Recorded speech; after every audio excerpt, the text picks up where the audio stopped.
Hey everyone, welcome back to Soul Care in the Enneagram. Today we're going to be talking about types 9, 5, and 4, which are often referred to as the withdrawal types. We're going to talk about what that is, why it works for them, obstacles to expect when they lean against that, and the gifts they offer the others when they do.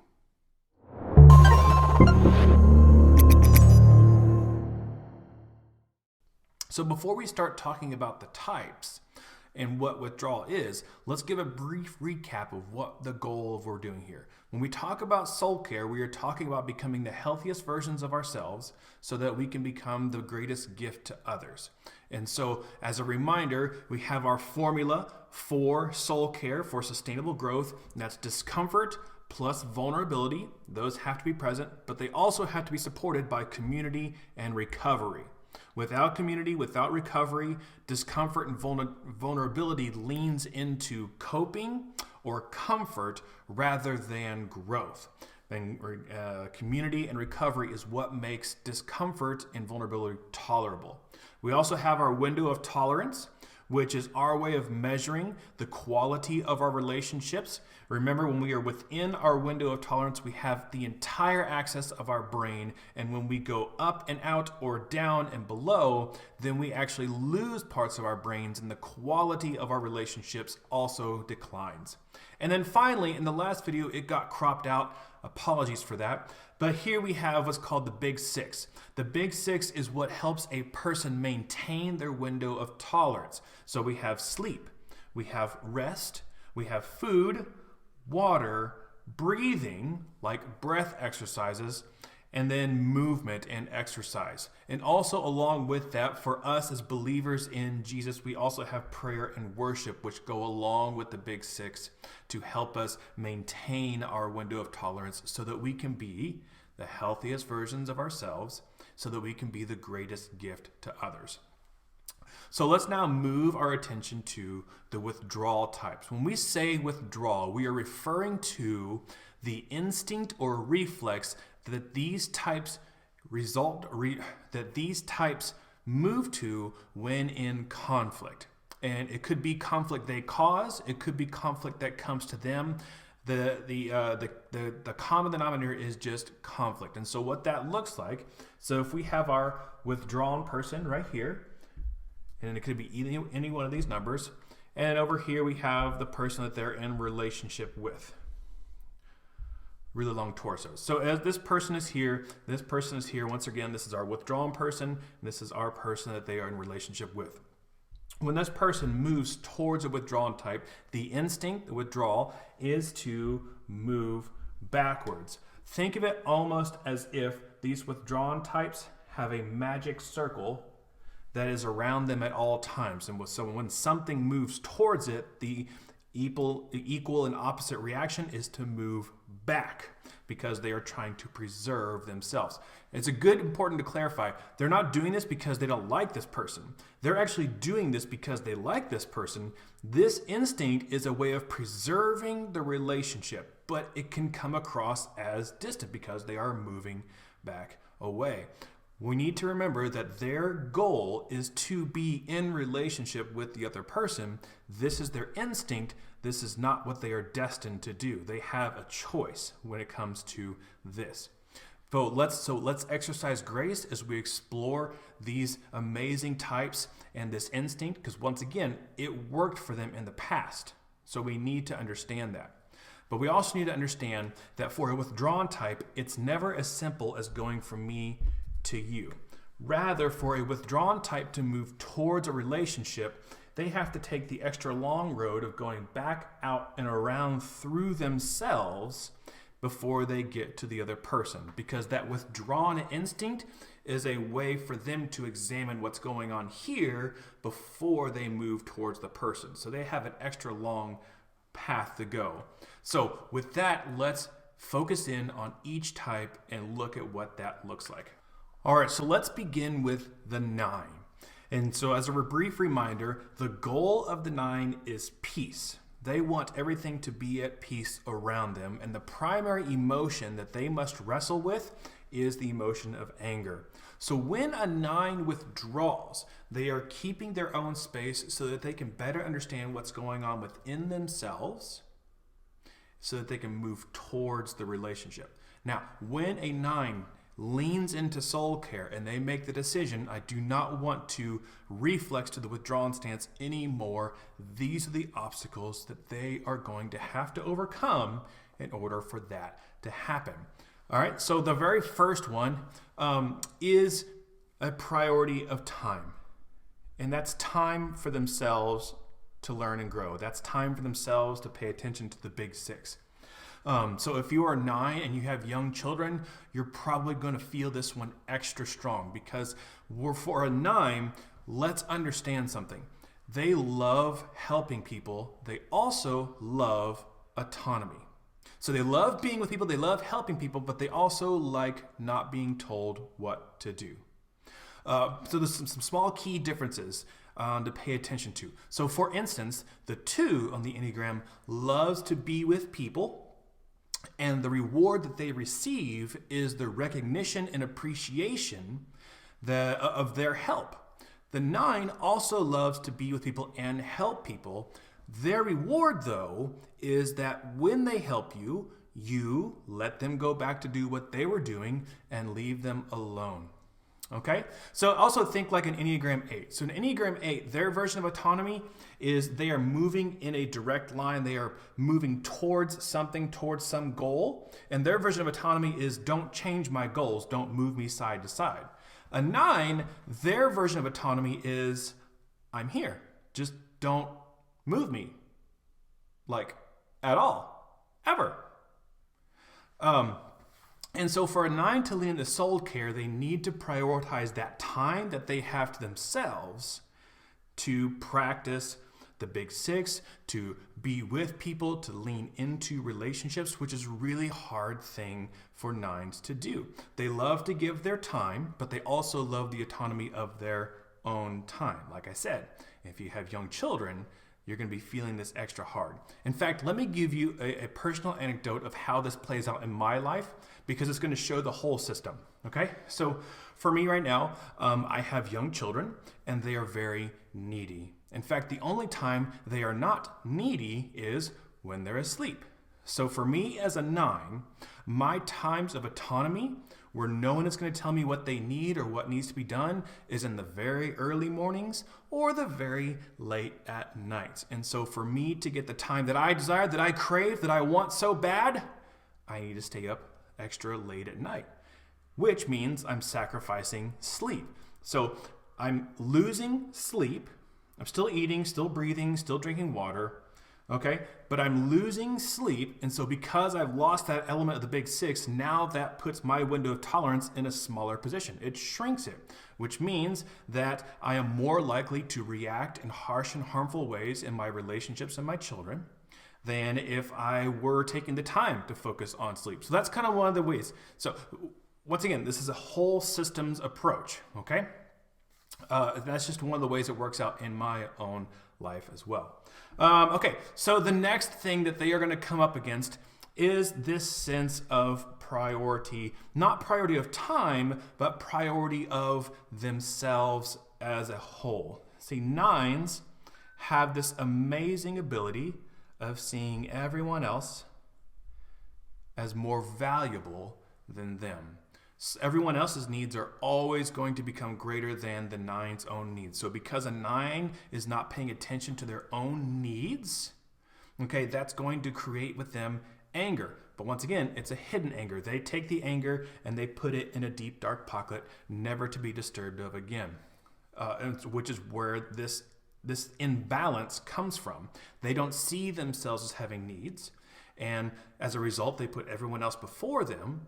And so for a 9 to lean into soul care, it is going to open up the scary pocket of festering anger. And it's not going to mean an explosion every time, but it is going to mean a lot of discomfort and a lot of vulnerability for a 9, which is why we have community and recovery there to support them. And the final element of a 9 that they're going to have to overcome, and this is not exhaustive, this is just 3 examples, but the final thing for a 9 that they need to overcome in order to lean into soul care is just the overwhelming fear of mystery. To pass through a door without knowing what's on the other side is extremely uncomfortable and unsettling for a 9. They love to be good observers. They are good learners. They take in a lot of information, and part of the reason why they do that is because it keeps them safe. And so soul care, leaning into that, means they are going into uncharted waters, and so that's just going to be naturally to them uncomfortable.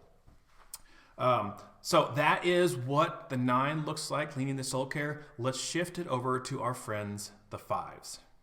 All right, so let's bring it back to the 5s. So as a reminder, the 5s, what they are looking after most is clarity in life, okay? And the emotion that they wrestle with most is fear. So their withdrawal instinct is not like the 9, a reaction to anger, but more it's a reaction to fear. And so we're going to look at some things that they're going to have to overcome to lean into soul care. So the very first thing that we need to understand about 5s is that when in conflict, their withdrawal reaction looks more, instead of just like backing away and fading off into the distance, their version of withdrawing looks like going into an armored fortress. A fortress of solitude, if you will. This is a reaction of the 5 because this is a move of safety. They pull themselves back within and armor themselves with knowledge they've acquired. It almost is like they are taking things and they're looking to see what fits based on their previous experiences and everything that they know. So for a 5 to lean against this is very similar to the 9 in that they just need to take a step into the unknown and trust that the other person they're in relationship with is for them and with them for the journey. But we must be gracious to these people because once again, the reason why they do this is because it's worked for them in the past and it's kept them alive this long. So, once again, always a reminder, we are a gracious people when it comes to overcoming these things because it's not a small thing. Okay, the next one we need to look at is this idea of containment. For a 5 to lean into soul care, they need to be okay with opening up the vessels which they contain everything. So a good example, honestly, is that of a snow globe. So when you think about a snow globe, there's water, there's glitter, there's all kinds of stuff contained within that. And for a 5, it's contained within the vessel. So they have no problem picking it up, shaking it out, examining it, looking at it, enjoying it. But as long as it's contained, it can't hurt me. But as long as it's contained, you can't grow because you're missing the vulnerability. So for a 5 to lean into soul care, they need to be okay with opening the vessel with the chance of glitter getting everywhere and having a mess be made. But with community and with recovery, this is what makes it tolerable for a 5 to be able to do that. And then finally at the bottom, for a 5, an obstacle they need to overcome when leaning into soul care is they need to let go of their incredible ability and incredibly strong reflex to read about it. A 5 has never met a problem that they could not read about, understand from an outside perspective, and then repeat and emulate. Now, this seems like a really good thing to do, but when in relationship, it actually kind of backfires. And let me show you what I mean. So if you have a 5 and they are in conflict with someone else, something needs to be discussed or whatever, and the 5 says, you know what? Let's do a really good job. I'm going to go get a book. We're going to read about it, and then we're going to talk about it. Okay? Now, once again, this seems like a really good thing, but I want you guys to pay attention to something. When a 5, and 9s do this as well. Okay? We're not just guilting. Okay?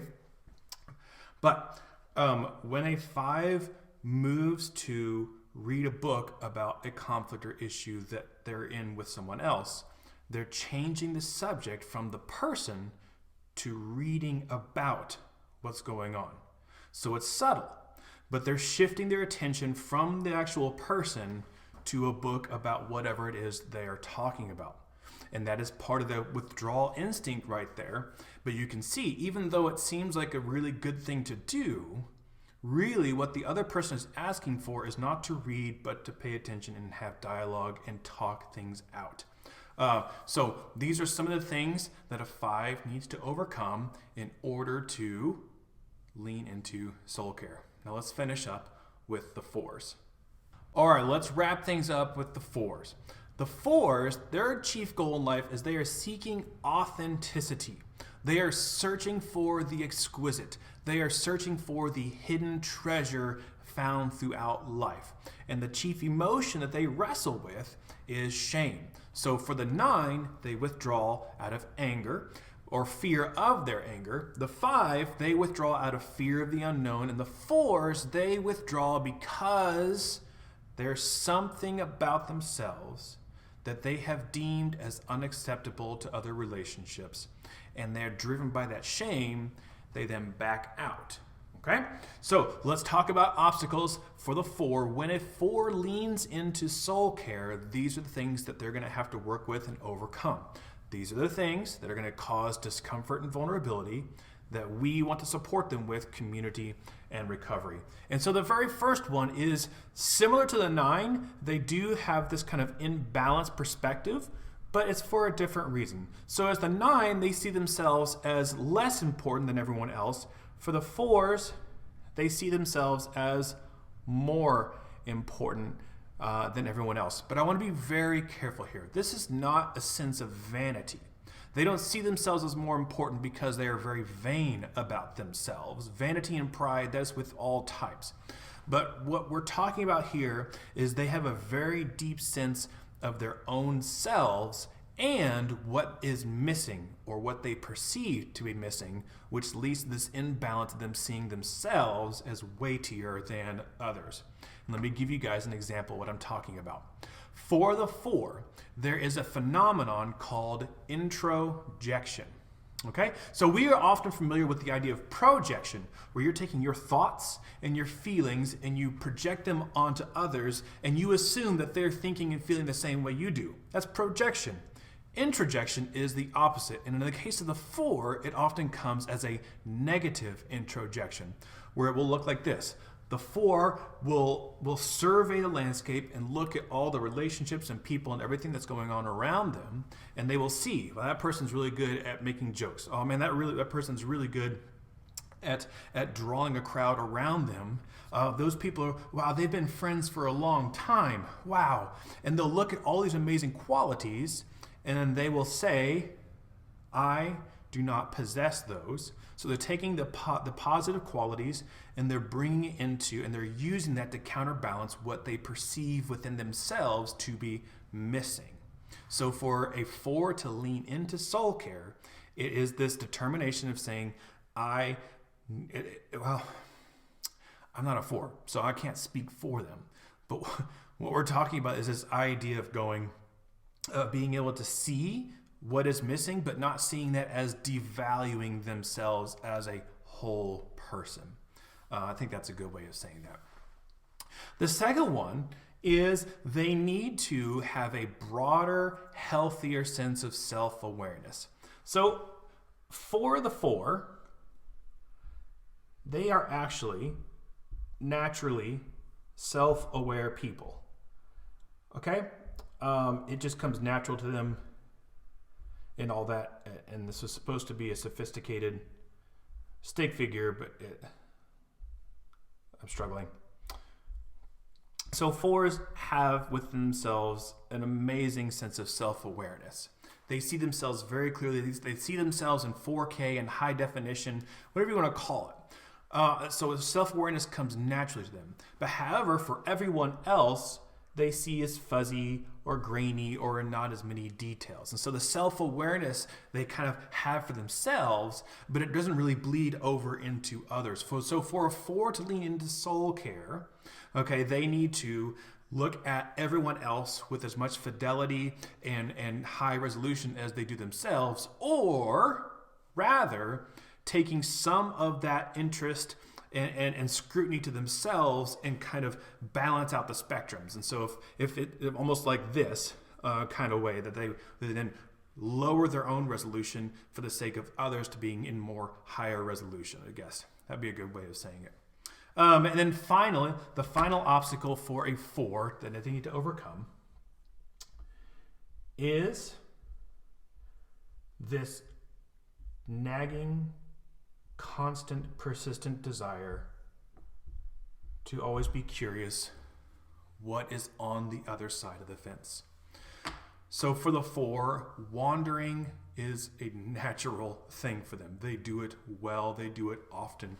And they are often always wondering what's over there, what's beyond the horizon.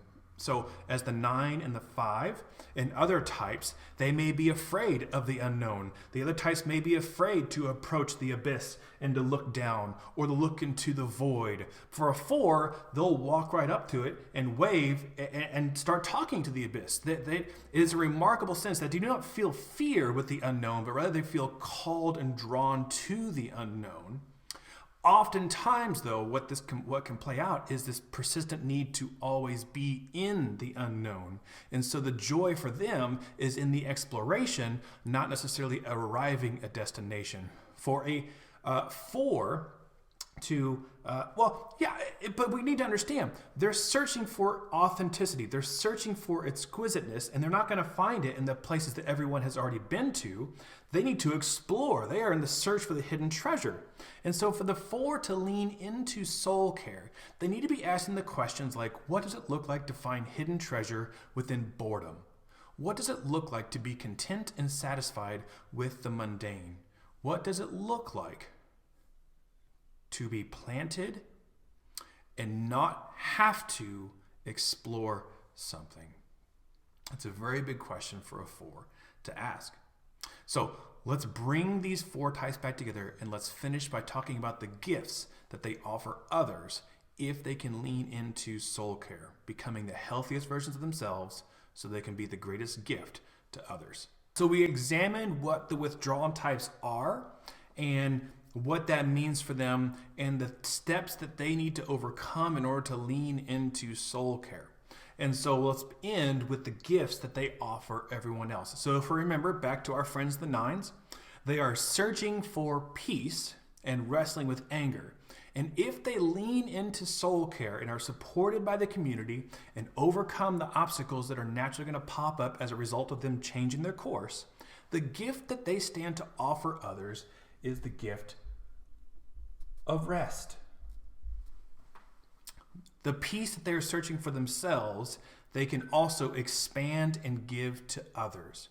And so when a person comes into the presence of a 9 who's deeply in tune with the Spirit, leaning into soul care, these other types can then find rest in the atmosphere that the 9 then gives them. It's almost as if the 9 is expanding their magic barrier circle to encompass everyone within their vicinity. And for the 5, they are searching for clarity and they are wrestling with fear. And if they do these things, the gift that they are able to offer others is insight. What's the point of getting ready for a trivia night and never actually going to the trivia night? Now, that 5s, their research is always for a purpose, and oftentimes they keep it in the back pocket for their own use. But for the 5 who's deeply in tune with the Spirit, leaning into soul care, connecting and attaching to the community, they then generously share their insight with everyone else. So the fear of the 5 is that they're never going to have enough, or that the insight and the clarity that they need is just for themselves. But really, with a healthiest version of the 5s, they bring everyone along and they have something to share for everyone because they've been reading a lot. Okay, and so for the 4, in closing, they are searching for authenticity and they are wrestling with this sense of shame. But if they do this, if they are in tune with the Spirit and leaning into soul care, attaching deeply to the community, the gift that they offer others is the gift of compassion. Compassion. Because 4s are not afraid of the unknown, because 4s are comfortable with peering over the edge of abyss, that means that 4s are extremely good at holding people, holding space, and welcoming people within the darkest parts of their lives. Because they're searching for authenticity, they are very good at finding it in the darkest of places. And so a 4 can be a source of protection and comfort for people who are going through really rough times in their lives. And they can share that with others and teach them what that looks like as well. So here we go, guys. This has been types 9, 5, and 4, the withdrawal types in soul care and the Enneagram. I'll see you guys next time.